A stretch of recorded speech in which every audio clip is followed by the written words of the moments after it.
It is common knowledge that Joe Rogan has exhibited some hostility towards Christianity in the past. But as of late, people have pointed out numerous interviews where people have came onto his podcast, everyone from Jordan Peterson to other less famous guests, and shared their faith in Jesus. But what many don't realize is that Joe Rogan has been having these conversations for quite a while, and specifically going back to Matthew McConaughey during the pandemic in his newly built studio when he first moved to Austin. He basically asks Matthew McConaughey about his faith and allows him to just share his perspective on religion, on how the Bible and science aren't in contradiction. And if you wait till the very end of the video, he exposes one interesting point about some of the Hollywood elite and some of the weird treatment he gets. So let's jump right into this clip. This is called Matthew McConaughey Discusses His Religious Belief. This is before the Spotify deal, and there is some really good stuff in here. Let's jump right in. Am I wrong here? You are religious in some way. Yeah, absolutely. And I want to bring this up in this day and age when people go, no, I'm not religious, I'm only spiritual. You know what the Latin root of religion is? Re-legare. And legare means to bind together. Interesting. Didn't know that. I like that. Means again. Well, in a world that's saying I'm only spiritual because I want unity, that's exactly what religion means. We bastardized the meaning of it over time, and we've excluded people, and we've corporatized it and such. But yes, I am religious.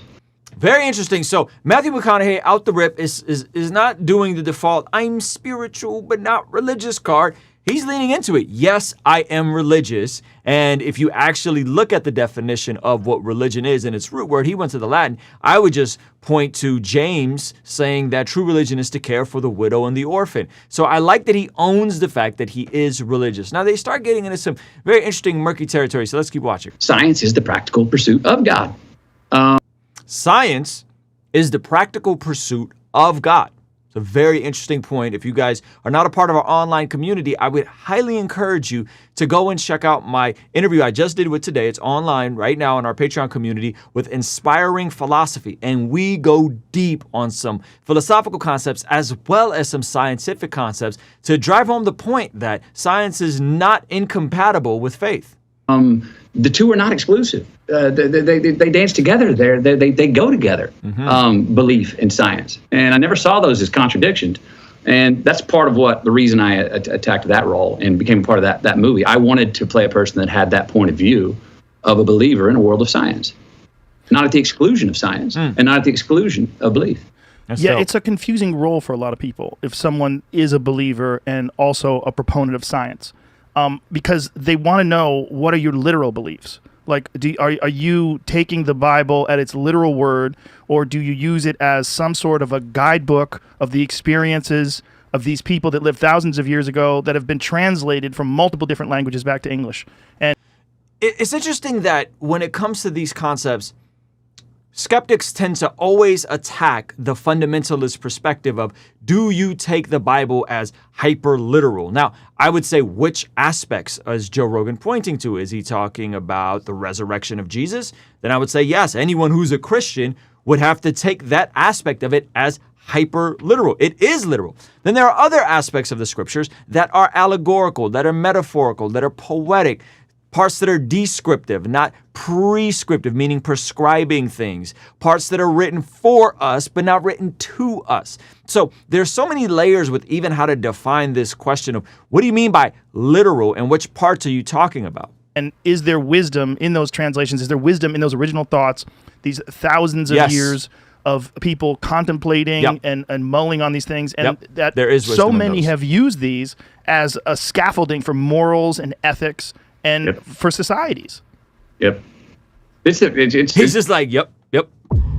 And the best part about it is it's not just the letter of the law that is used for morals and ethics. It is the virtue ethic that flows out of the scriptures, that we don't need a law for every single thing, because there's the virtue ethics we see flowing out of a relationship with Jesus, specifically love your neighbor as yourself, do unto others, specifically things like Galatians where it talks about the ethics that come out of that. And so I don't need a don't do this, don't do that, or do this, do that, because you see a virtue ethic overflowing from the New Testament. There's a lot of great truths that come out of the Bible, and it is open for and a lot of people. It has been interpreted and reinterpreted. It has been translated. It has been handed down. I, for myself, I don't know what to do in my daily life with the burning bush.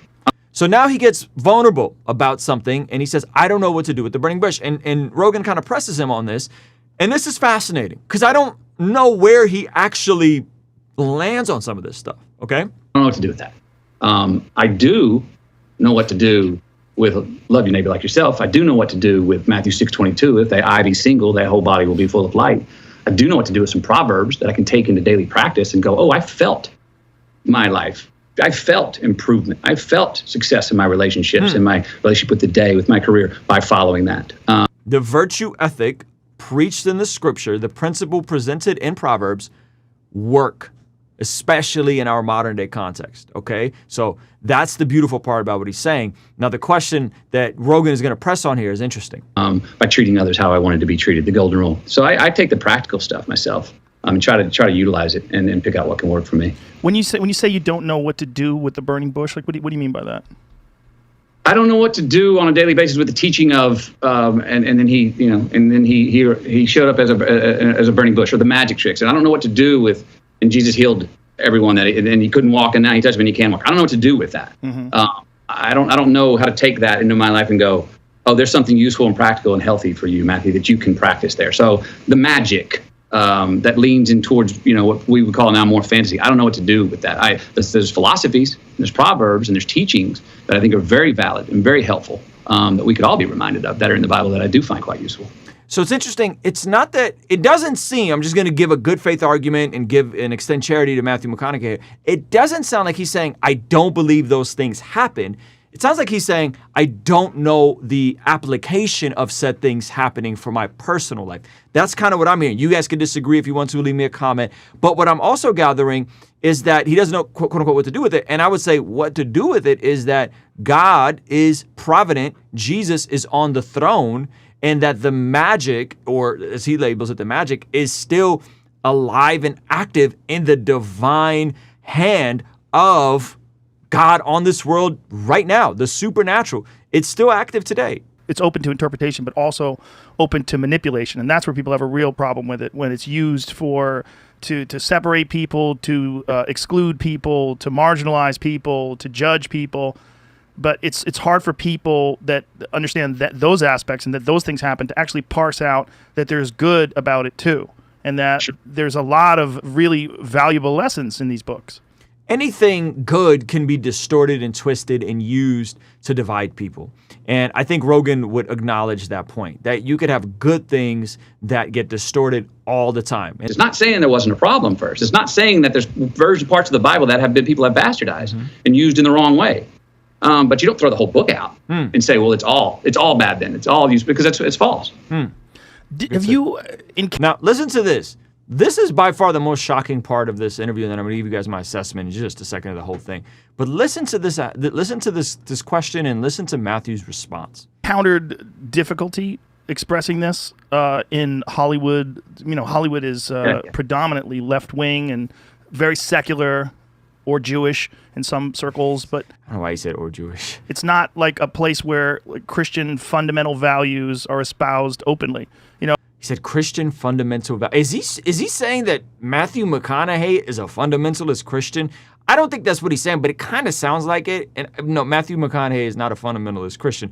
This is a wild question from Joe Rogan. So he says, is Hollywood, accepting of these things, aligned with these things? They tend not to be very conservative or embracing of Christians. A lot of Jewish folks are in Hollywood, and that seems to be okay with a lot of people. But some other religions, particularly if you're a fundamentalist Christian or if you have Christian values, a lot of people frown upon that. Why do you think that is, and have you had difficulties with that? That smile. I don't know. I haven't had difficulties. I have had, and I won't throw any people under the bus, but I have had moments where I was on stage receiving an award in front of my peers in Hollywood.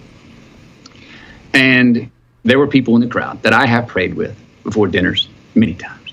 And when I thank God, I saw some of those people go to clap, but then noticed that, whoa, it's going to be a bad thing on my resume, and then sit back on their hands. Oh, wow.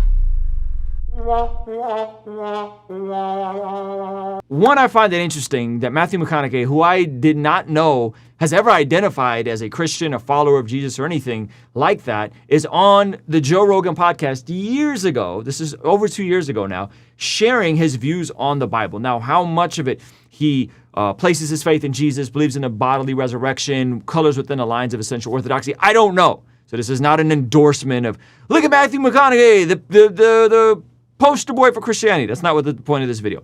I just find it refreshing that he's sharing his views on the other side of Christianity, similar to how you would hear Jordan Peterson share this. The second part I find intriguing is that Joe Rogan kind of alludes to fundamentalist Christians and him, which I don't think that's what he is.